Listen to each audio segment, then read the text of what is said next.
Gloria a Dios. Qué hermosa alabanza. Le damos muchas gracias a Milagros por haber interpretado de tan linda forma esta canción. En la mañana de hoy me gustaría compartir con ustedes un pasaje que se encuentra en la primera carta del apóstol Juan, primera de Juan, capítulo 1. Y vamos a leer del capítulo 1 y unos versos del capítulo 2. Yo los voy a leer en una versión que se llama La Palabra de Dios para Todos. Así que escuche la versión que yo voy a leer, aunque usted la puede seguir en su versión, que usualmente es Reina Valera, pero me gustaría hoy leerla en esa versión. En esa carta de Primera de Juan, el escritor o el anciano o el apóstol, como usted le quiera decir al autor, trata de atender un problema. Y el problema era el siguiente. Esta carta se escribe para finales del siglo I de nuestra era y habían muchas personas conversas al cristianismo que habían venido del aposento alto, de esos primeros judíos que se encontraron con Jesús y recibieron la experiencia de Pentecostés, pero también habían pasado ya unos años de esa experiencia y se habían convertido personas que no venían de extracción judía, sino que venían de otras prácticas de fe. Entre ellas, pues las prácticas de fe que tenían los grecorromanos, que eran politeístas, adoraban a muchos dioses, creían en el conocimiento, en la filosofía. Y uno de esos grupos que estaban, esos grupos de pensamiento que estaban vigentes en ese tiempo, eran los que creían que Dios podía ser alcanzado solamente mediante una experiencia mística. Los gnósticos, ellos proponían que solamente unos pocos podían alcanzar ese estado de éxtasis, ese estado de conocimiento, y que no era una experiencia de todos, sino que solo unos pocos podían alcanzar esa experiencia. Y los que llegaban a ese punto de conocimiento, a lo que ellos llaman gnosis, pues estas personas podían alcanzar un nivel tal que no podían pecar. Una vez alcanzaba ese conocimiento de Dios, ellos eran casi perfectos. Y lo más importante era su experiencia con Dios, por lo que el amor a los otros no era importante, porque lo que importaba era conocer a Dios.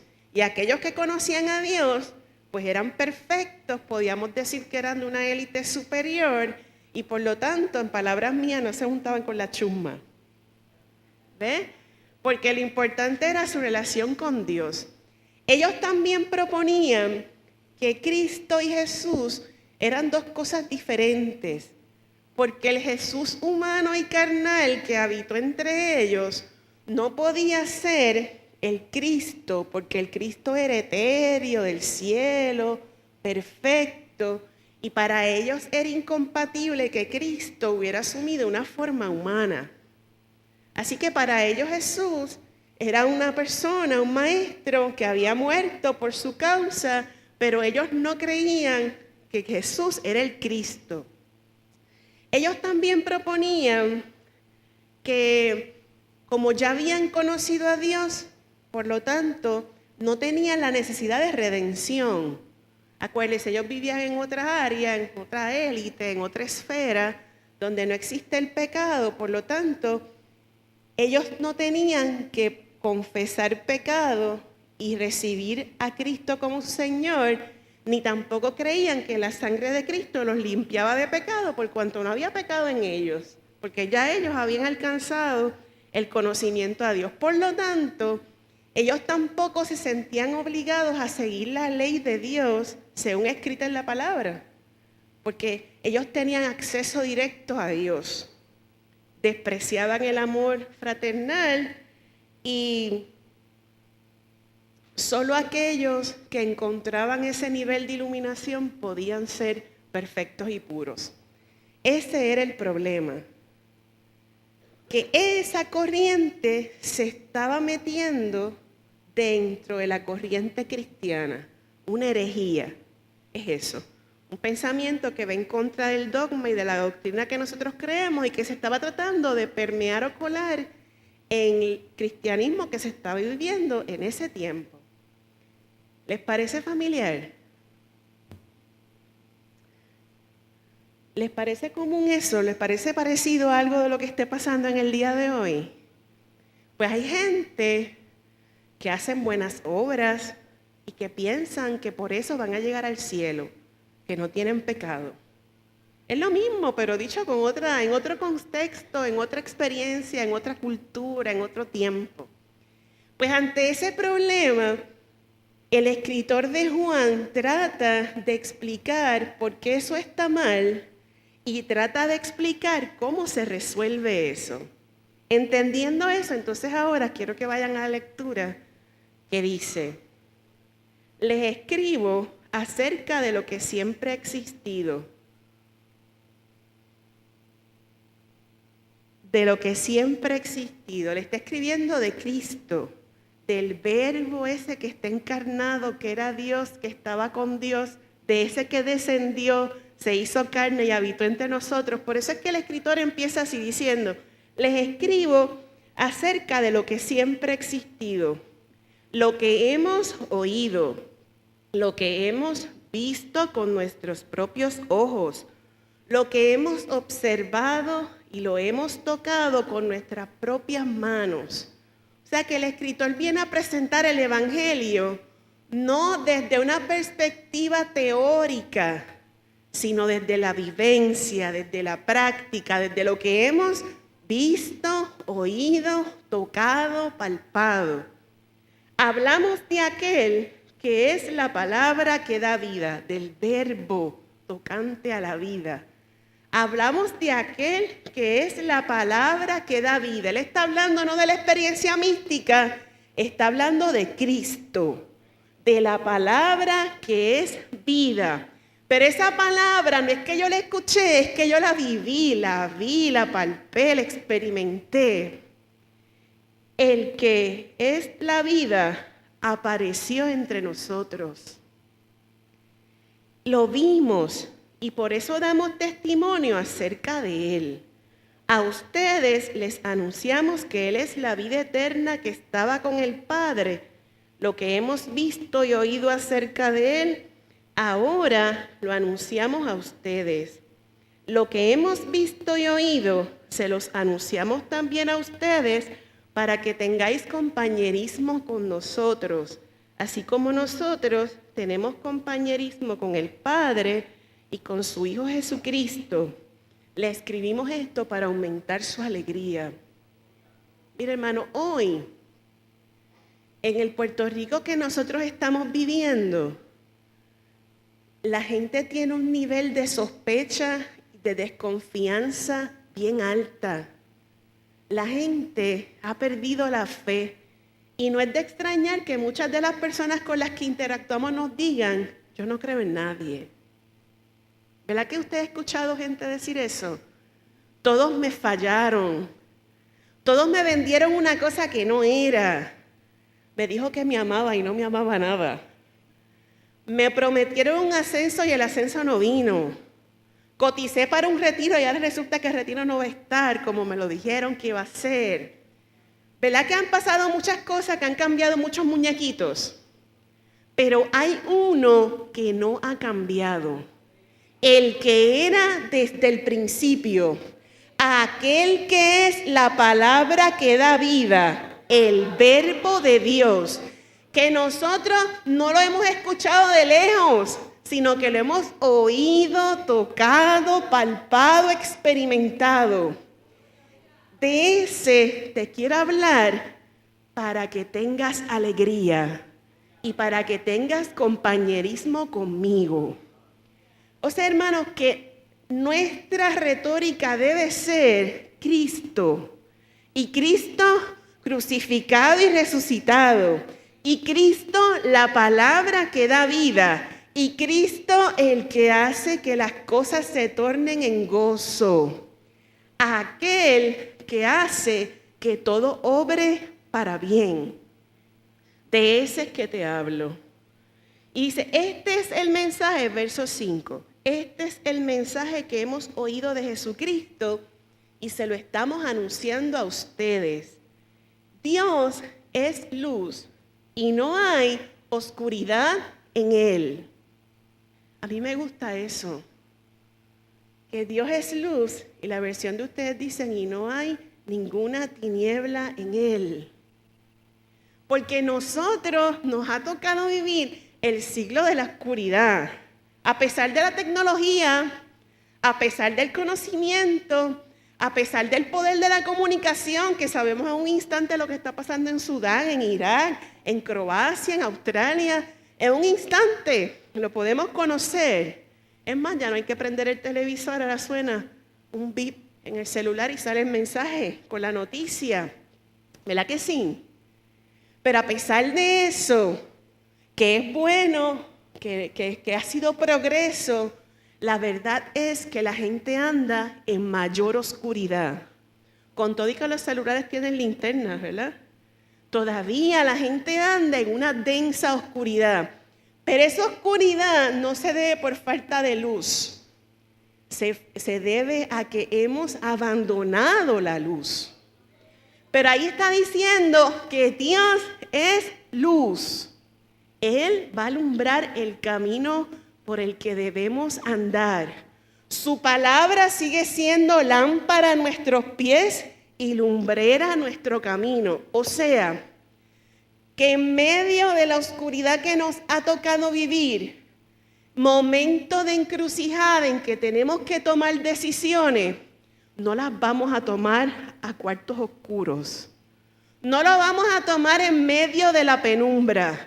El conocimiento de Dios alumbrará el camino y nos mostrará la senda por la que tenemos que andar, dice el Salmo, porque sobre ti fijaré mis ojos. De ese que no tiene oscuridad. Pero dice ahí, verso 6, si decimos que estamos bien con Dios, pero seguimos viviendo en oscuridad, estamos mintiendo, pues no seguimos la verdad. Mi hermano y hermana,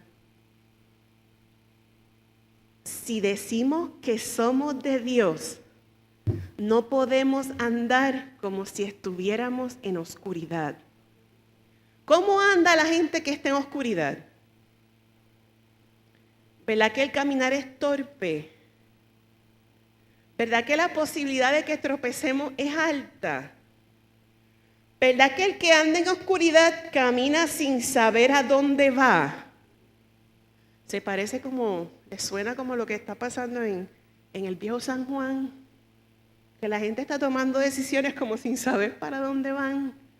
Pero Dios dice que Él es luz y que no hay ninguna tiniebla en Él. No hay rastro, no hay vicio, no hay contaminación. Dios es luz y su luz alumbrará por siempre. Y si nosotros decimos que andamos en luz, pero de boca, pero en la práctica nuestras acciones lo que denotan es oscuridad, hacemos a Dios mentiroso en nuestra vida. Y no es tiempo de apariencia.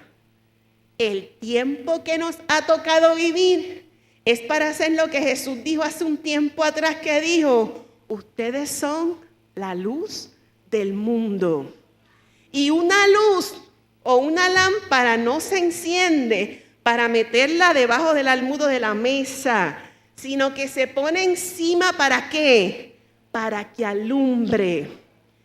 Y aunque andamos en valle de sombra de muerte, en valle de oscuridad, Dios sigue siendo luz. Su luz está en ti y donde quiera que tú estés tiene que haber brillo, destello, iluminación, que dicho de otra manera es, tú eres el embajador de Dios. Dios va a alumbrar por sí mismo, pero Dios va a alumbrar también a través de ti. Y puede que en el ámbito donde tú estés, la cosa esté difícil, pero Dios te ha puesto ahí con propósito para que seas luz. Y si tu vida brilla, y si tus acciones alumbran, los que están alrededor de ti se van a beneficiar o no. No se supone que si brillamos, como decía el corito o el himno, que si brillamos en el sitio donde estemos, los demás pueden ser rescatados. ¿Verdad que si los demás están dando palos a ciegas cuando empecemos a alumbrar con potencia, ellos van a entender que hay una alternativa? ¿Verdad que sí? Pero si no lo hacemos, le estamos fallando a Dios. No solamente al país, no solamente a nuestra familia, no solamente a nosotros mismos, le estamos fallando al Señor y haciéndolo mentiroso. Pero si continuamos, verso 7, pero si continuamos viviendo en la luz, como Dios vive en la luz, mira lo que dice ahí el resultado. Tenemos comunión unos con otros. Y la sangre de su Hijo continúa purificándonos de todo pecado. Así que se supone que si yo alumbro en donde estoy, yo voy a ser la portavoz de la palabra de vida. No solo por haberla leído en la Biblia, sino porque lo he oído, vivido, tocado, palpado y experimentado. Y el que tiene un encuentro con el Dios que es todo sabiduría, le tiene que caer algo de sabiduría, ¿usted no cree? Y dice la Biblia que el que no tiene sabiduría, ¿qué es lo que hay que hacer? Pedirla. Y el Señor nos la va a dar. ¿Para qué? Para alumbrar. Para iluminar, no la iluminación que proponían los gnósticos, que era una experiencia mística, de meditación, de conocimiento trascendental. No, es la iluminación del poder y la palabra que da vida. Es la presencia de Dios en nosotros y nosotras. Y hace falta que nos levantemos como antorchas encendidas donde quiera que vayamos. Los muchachos y muchachas que salen para Haití tienen que alumbrar allí donde van a estar, porque va a haber tinieblas. Pero las tinieblas no pueden resistir la luz. Es imposible que cuando una luz alumbre, la tiniebla exista. No hay compatibilidad entre la luz y la tiniebla. La tiniebla tiene que ceder ante la presencia de la luz. Pero eso no aplica solo a los muchachos y muchachas que van para Haití. Aplica aquí en Puerto Rico, porque en Puerto Rico también hay oscuridad, pero también hay el Dios que alumbra. También está vigente la palabra que da vida. También están las antorchas encendidas que alumbran en la densa oscuridad. Y tú y yo somos los instrumentos de Dios para aclarar el camino de las personas. ¿Sabes que Dios puede usarte a ti con poder, con eficacia, para hacer prodigios y milagros? ¿Sabías eso? Lo único que hay que hacer es brillar en el sitio donde estás. No te unas al coro de voces que dice esto está mal y se va a poner peor. No, hermano. Este es el mensaje que hemos oído y se lo estamos anunciando a ustedes. Dios es luz y no hay ninguna tiniebla en Él. Y aunque estemos en el valle de la sombra, Él va a estar con nosotros. Aunque el ejército acampe contra nosotros y esté a nuestro alrededor, no temerá nuestro corazón. Aunque caigan 1000 y 10,000 a tu diestra, a ti no llegará. Aleluya, hermano. Dios es luz y no ha dejado de serlo, ¿sabe? A Dios no le dan apagones. Ni se le acaba el petróleo, ni le fluctúa el voltaje. Dios es la luz eterna, la luz del mundo. Pero esa luz, dice el verso 7, que tiene que producir comunión unos con otros. Eso de comunión es compañerismo. Eso de comunión es la capacidad de participar de algo que todos tenemos en común. Así que si es participar de algo que todos tenemos en común, nosotros somos hijos del mismo Padre. Así que tenemos en común ¿qué? A Dios nuestro Padre. Pero tenemos en común a nuestro hermano mayor. Cristo es tu hermano mayor. ¿Tú sabías eso? Que Cristo es tu hermano mayor. Tenemos en común una herencia, de acuerdo a Pedro en su carta, que es incorruptible, incontaminada, inmarchitable o inmarcesible.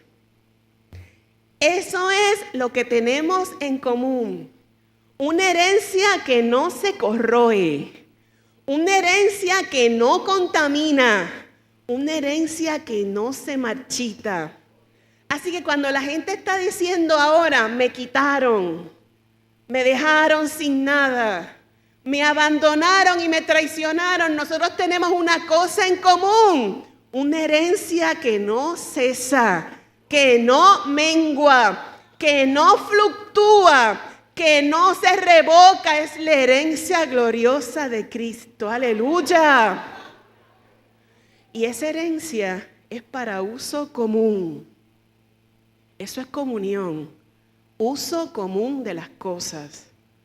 Pero nosotros, y me refiero a la iglesia en Puerto Rico y posiblemente en el mundo, pensamos que la herencia es para nosotros nada más. Así que por muchos años hemos asumido este rol de prepotencia de creer que la bendición es para mí y los demás que Dios reparta. Así no es que dice, ¿verdad? A Dios que reparta suerte. Que primero yo, segundo yo y tercero yo. Que los demás que arreen. Que yo voy a poner la sardinita en mi sartén. Sí, hermano, pero hay muchos sartenes en el mundo que merecen tener sardinitas de esas. Que merecen la bendición de Dios. La bendición es para tener comunión unos con otros.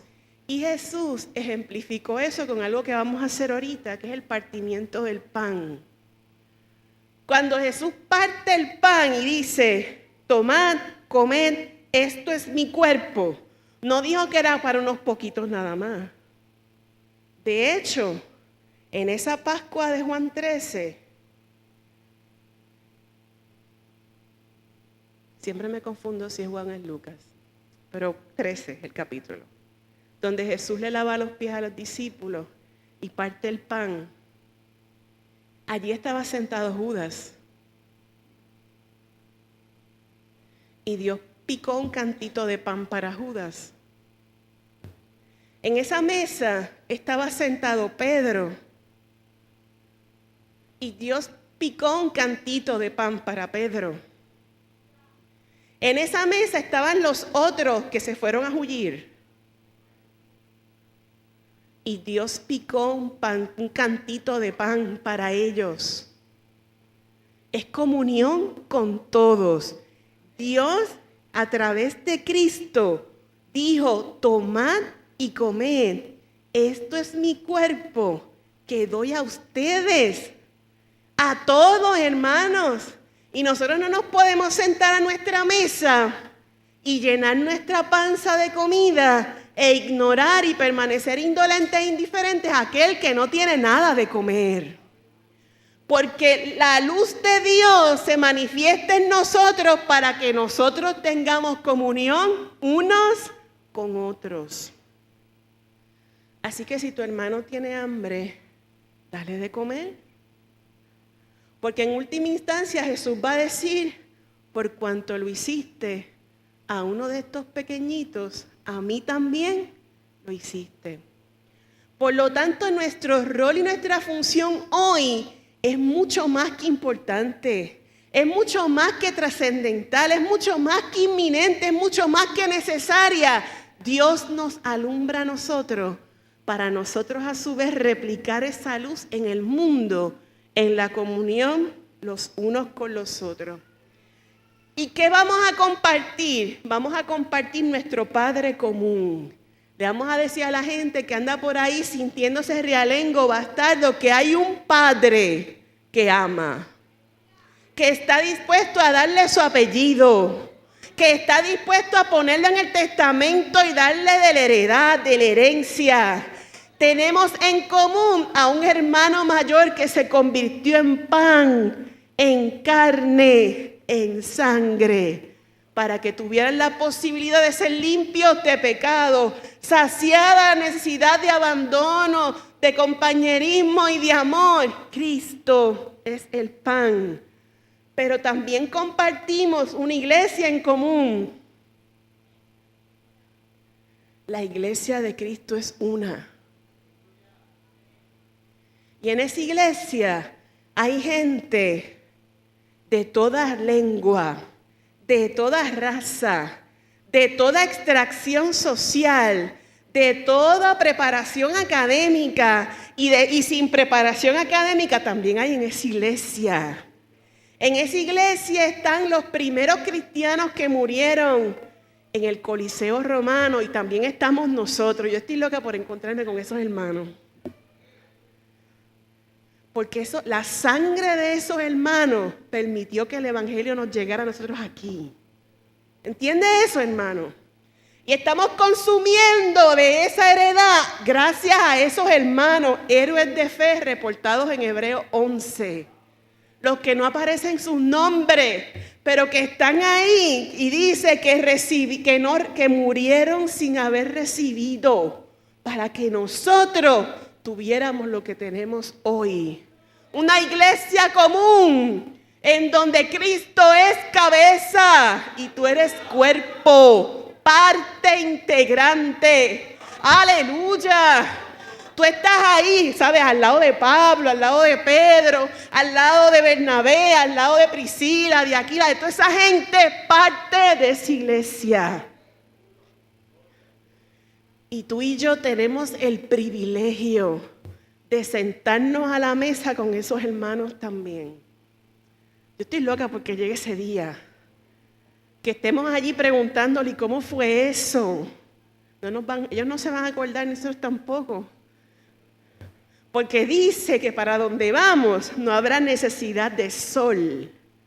Porque el Señor mismo será la luz que alumbre. ¡Aleluya! ¡Aleluya! ¡Aleluya! No habrá tiniebla. Erradicación total de la tiniebla. Y con la erradicación de la tiniebla, la erradicación del miedo. La erradicación de la torpeza, la erradicación de las caídas, la erradicación de los tropiezos. ¡Aleluya! Porque Él será nuestra luz. Pero nosotros tenemos que decir a la gente que hay una mesa común donde hay agua que salta para vida eterna, donde hay pan de vida, donde hay esperanza. La luz que está en nosotros nos tiene que mover a la comunión los unos con los otros. Pero no solo vamos a compartir un Padre común, un hermano mayor, una mesa en común, sino que vamos a compartir un mismo espíritu. Hay muchos nombres en la Biblia para espíritu. El espíritu de vida, el espíritu de Cristo, el fuego de Dios, el consolador, el abogado, el paracletos. Hay muchos nombres para espíritu. Pero somos participantes de un mismo espíritu, el espíritu de vida. El espíritu que resucitó a Cristo de los muertos. Ese espíritu, hermano. Así que en nosotros esa luz de Dios nos inunda del Espíritu de Dios y de su potencia y de su fuerza y de su poder y de sus capacidades y de sus dones y de sus manifestaciones. Por lo tanto, cuando empiecen a escasear las medicinas, no por falta de medicina, sino por falta de dinero para comprarlas, el espíritu de vida dirá, fuera enfermedad, y la enfermedad se irá. Cuando la depresión no pueda ser controlada por medicamentos ni terapias, podremos decirle a esos espíritus que atormentan, como le dijo Jesús a los espíritus que estaban en el Gadareno, fuera, y se irán. Ese espíritu será capaz de que enfrentándonos a la muerte o enfrentándonos con los muertos, y no es que yo patrocine The Walking Dead porque me irrita hasta ver los anuncios, pero tenemos gente que andan así, como muertos, como zombies. Nos podremos parar frente a sus tumbas y decirles, sal fuera, y saldrán. Unos saldrán como salió Jesús, que dejó las ropas, los lienzos atrás. Pero otros saldrán como salió Lázaro, envuelto en el sudario y en las ropas. Y nosotros, portadores de ese espíritu de vida, haremos lo que dice el verso siguiente, desatadlos y dejarlos ir. Ese espíritu, hermano, es lo que vamos a compartir. No es poca cosa. El espíritu que resucitó a Jesús de entre los muertos.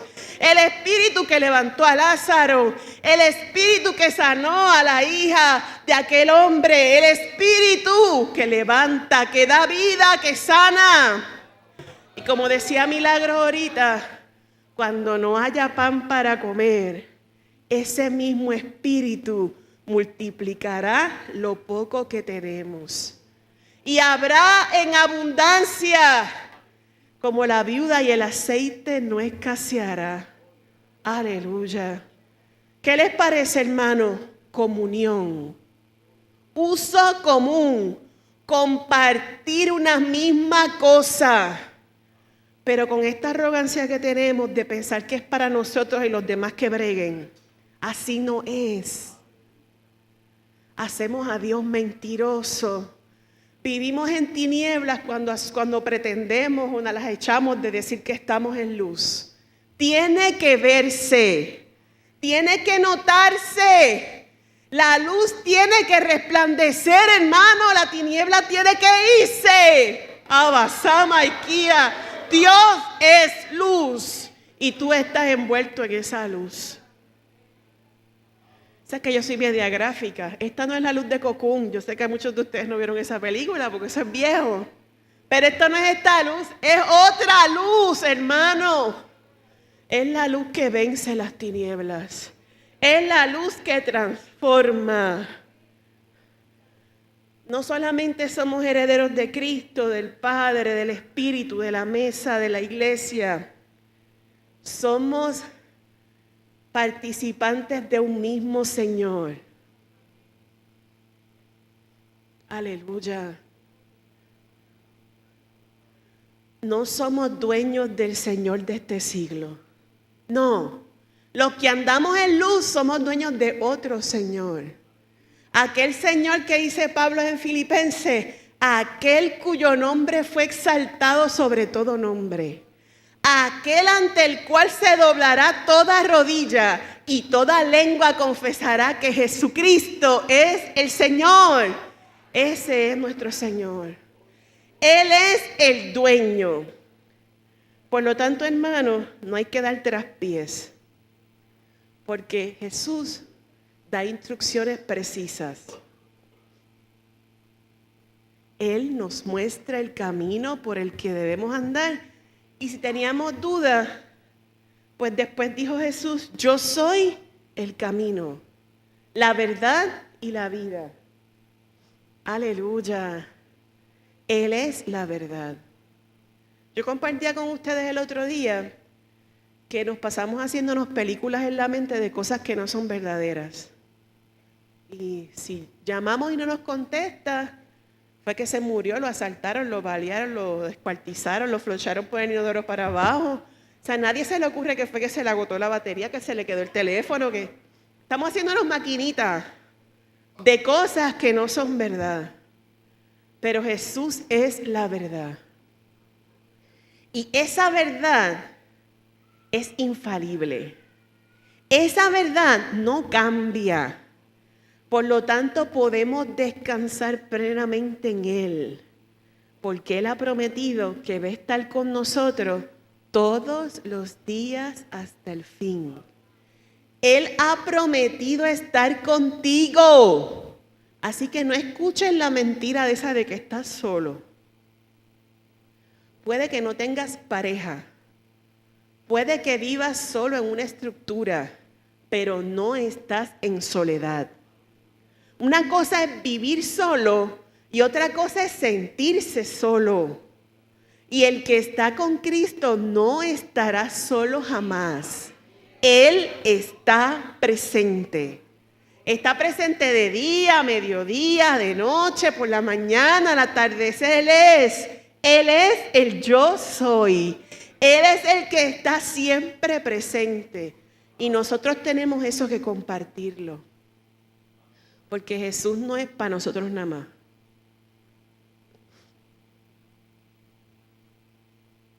Y no lo hacemos adrede, pero le ponemos más énfasis a las actividades culticas que a las actividades evangelísticas.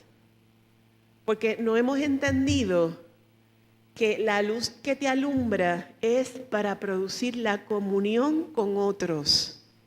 Y dice ahí, y la sangre de Cristo te limpia de todo pecado. En la medida en que compartimos el pan, la palabra, la luz, la esperanza, el espíritu de vida, la gente va a cambiar. No por nuestra intervención, sino porque propiciamos que Cristo entrara a las vidas de las personas. Porque dispusimos las circunstancias propicias para que Dios entre. Porque capitalizamos las puertas que la gente nos abre. Hoy más que nunca es pertinente esta palabra de que Dios es luz. Porque la gente se siente turbada, nublada, sin entendimiento, sin salida, sin alternativa.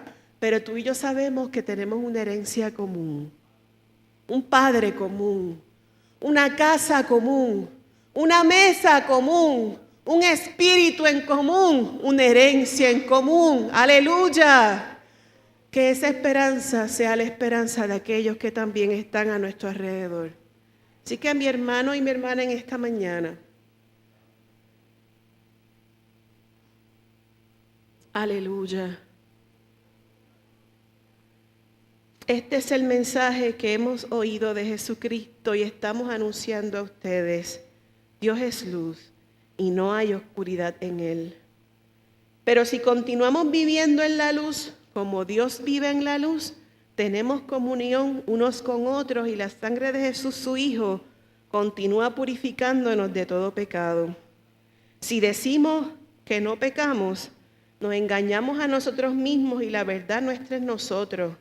Pero si confesamos nuestros pecados, Dios nos perdonará. Es posible que tú estés diciendo, como dije yo cuando encontré esta palabra, yache Señor, tanta falla, cuántas oportunidades he dejado pasar, cuánta gente pude haber impactado con esta palabra y no lo hice. Pues ahí está la solución, dice que si pecamos y confesamos nuestros pecados, Dios nos perdonará. Así que mi hermano y mi hermana, hoy podemos volver a empezar. Él es fiel y justo para limpiarnos de toda maldad. Hijitos míos, les escribo esto no para que pequen, para que no pequen, pero si alguno peca, tenemos un abogado, como dijeron ustedes, un defensor ante Dios, Jesucristo el justo. Él sacrificó su vida para quitar nuestros pecados y no solo los nuestros, sino los de ¿quién? Los de todo el mundo. ¿Entiende, hermano? Comunión, mesa común, palabra común, Padre común. Podemos estar seguros de que conocemos a Dios si hacemos lo que Él nos manda. Ese es el reto, hermano. Yo sé que hemos fallado, que aunque hemos hecho esfuerzos, todavía hemos podido hacer más. Que hemos sido negligentes muchas veces, lo reconocemos, pero dice ahí que podemos estar seguros de que conocemos a Dios si hacemos lo que Dios manda. Estoy en el capítulo 2, verso 3. Así que, ¿qué quiere Dios de nosotros? Que compartamos nuestra herencia con los demás, pero tenemos que hacer lo que Él dice. Quien obedece a Dios permanece para siempre. El mundo y sus deseos pasan, pero el que obedece a Dios permanece para siempre. Y por eso el apóstol dice, verso 15, no sigan amando al mundo ni a lo que hay en él. Si alguno ama al mundo, es porque no tiene el amor del Padre. Esto es lo malo del mundo. Dice 3 cosas. Querer complacer los malos deseos. La versión de ustedes dice los deseos de la carne. Segunda cosa mala, dejarnos atraer por lo que vemos y sentirnos orgullosos de lo que tenemos. Voy a ir con calma ahí. Si queremos obedecer a Dios, si queremos estar para siempre con Él, tenemos que obedecerle. Así que este mensaje no lo podemos pasar por alto. Yo no lo puedo pasar por alto. Y tú tampoco. Porque queremos permanecer. Queremos prevalecer ante esta debacle que estamos viviendo. Queremos estar sostenidos sobre nuestros pies. Pues hay que hacer lo que Dios nos mande hacer. Y nos tenemos que alejar del deseo de complacer nuestros propios deseos. Los malos deseos. Tenemos que cambiar lo que deseamos. Y en vez de desear mal para la gente, tenemos que empezar a desear que se salven, que Dios los restaure, que Dios los transforme. Gastamos tanta energía orando para que Dios mate gente. Señor, llévatelo. Porque no somos honestos para decir, quiero que se muera. Sí, hermano, es verdad. Yo sé que suena drástico, pero es así como se lo estoy diciendo. Señor, permite que un rayo le caiga. Ajá. Los malos deseos. Pero si queremos permanecer para siempre, tenemos que alejarnos de los malos deseos. Tenemos que asumir postura y dejar de que lo que vemos con nuestros ojos nos atraiga. Estamos dando vista a cosas que no tenemos que ver. Estamos poniendo nuestro oído a cosas que no tenemos que escuchar y se nos va la vida en eso. Perdemos un tiempo valioso en vez de estar en comunión, deseando cosas malas y anhelando cosas malas. Y tenemos que, mira hermano, Dios quiere suplir tu necesidad. Pero en ninguna parte de la Biblia dice que Dios tiene que suplir tu lujo, tu capricho. Dios te puede proveer un vehículo de transporte, pero no tiene que ser un carro nuevo. Puede que sea la guagua pública, el metrobús, la ama. ¿Entiende eso, hermano? Puede ser un caballo.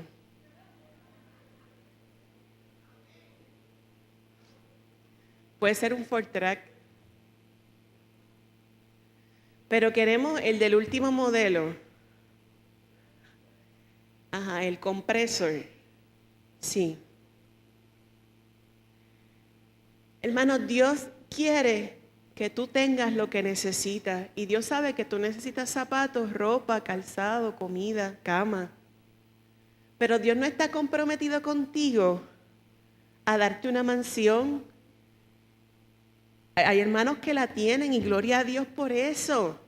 Pero Dios lo que quiere es que tengas techo.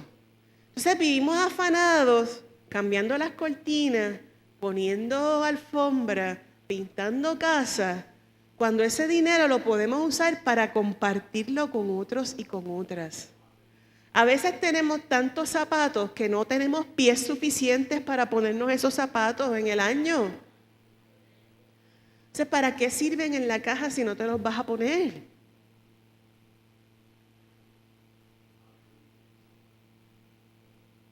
Puede que el bulto esté bueno todavía, porque hay que botarlo y comprar uno nuevo para agosto. A lo mejor hay otro que necesite ese bulto. Pues identifica a alguien y dáselo. Hermano, pero estamos deseando cosas. Si deseáramos más presencia de Dios, si deseáramos más presencia divina, si deseáramos la manifestación de los dones, si deseáramos el fruto del Espíritu a plenitud, pues estaríamos las cosas mejores, pero estamos deseando tonterías. Cuando hay oscuridad alrededor y la gente necesita ver tu luz, acuérdate, el que obedece y guarda los mandamientos permanece para siempre. Así que yo quiero hacer una invitación porque no quiero extenderme más. Usted lo lee con calma, todo ese libro de Primera de Juan es extraordinario. Pero ahí dice que si hemos pecado y confesamos nuestro pecado, si nos hemos equivocado y hacemos admisión de que fallamos, Dios nos perdona. Y la sangre de Cristo su Hijo nos limpia de todo pecado. Y tendremos una segunda, tercera, cuarta, quinta oportunidad en el Señor. Pero esa oportunidad no puede ser para seguir deseando lo que me gusta a mí, lo que quiero yo, lo que me complace a mí. Es para tener comunión los unos con los otros. Y esa comunión supone el compartir lo que tenemos en común. Cristo, nuestro Padre, la mesa común, la iglesia, el Espíritu Santo de Dios. Eso tenemos que compartirlo con los demás. Si después de este examen tú entiendes que has sacado unas cuantas malas, yo hice mi examen y dices, diantre, me colgué, no llego. Pues hoy es un buen día para volver a empezar, para decirle a Dios, reconozco mi falta, mi pecado, mi deficiencia o mi negligencia. Me arrepiento de eso y estoy dispuesta a volver a empezar. Si tú quieres volver a empezar hoy, Cristo está aquí y su sangre te limpia de todo pecado. Ven. Aleluya. Los ancianos en posición.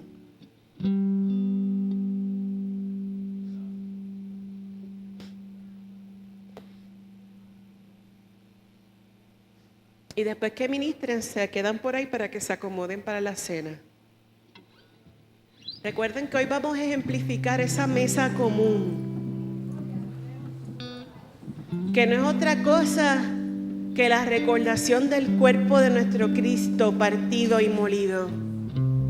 Pero eso fue con propósito, para que su luz pudiera habitar en ti, para que tus pecados fueran borrados y para que tuvieras la oportunidad de vida y esperanza.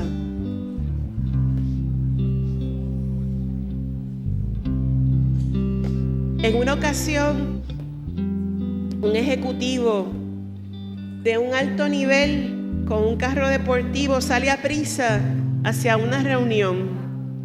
Y cuando iba en ruta a su reunión, siente que algo golpea su carro. Se estaciona y cuando observa, le habían tirado una piedra que había abollado una de las puertas del vehículo. Enojado y enfurecido sale a ver de dónde había venido la piedra y aparece un niño que le dice, fui yo, es que mi hermanito que está en sillón de ruedas se cayó y yo no lo puedo levantar. Y esta fue la única forma en que pude conseguir que alguien me ayudara. El Señor, que tenía tanto coraje al ver el gesto de este hermanito, se sintió tan compungido que no le quedó otra opción que tomar al niño, enderezar la silla de ruedas, acomodarlo y asistirlo a llegar hasta donde iban a ir. Cuando vio nuevamente la abolladura del carro, dijo, no la voy a arreglar, porque este fue el mensaje de Dios que me dijo que tenía que ir más despacio, que tenía que estar pendiente de la necesidad del que está a nuestro alrededor. No esperes que te envíen una piedra. No esperes que un peñón te dé para reaccionar al mensaje del Señor. Anda despacio, sensible a la voz del Señor, y permítele al Señor hacer algo en tu vida hoy. Aleluya.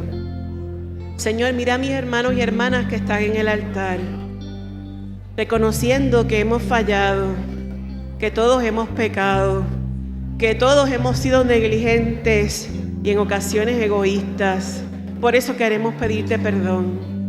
Enséñanos, Señor, a recibir con alegría lo que tú nos das, pero enséñanos a disfrutar la alegría de compartir lo que hemos recibido a un Padre amoroso y amante que nos amó de tal manera, a un hermano mayor que se entregó a sí mismo por nosotros, a una iglesia que nos nutre, que nos desarrolla y que nos permite llegar a nuestro máximo potencial, y a un espíritu de vida que nos levanta de la mortandad, que restaura y restablece las emociones, los sentimientos y aún el cuerpo y el alma.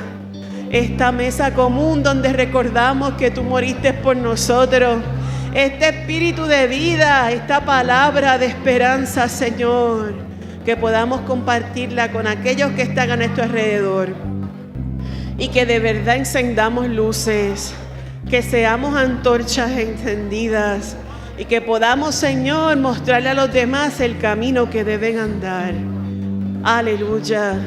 Te pedimos perdón, Señor, y te suplicamos que nos des una oportunidad nueva de seguir adelante en tu nombre, alumbrando en medio de la oscuridad, diciéndole a la gente que hay una alternativa, que no se ha acabado todo, sino que hay cosas abundantes y preciosas en ti.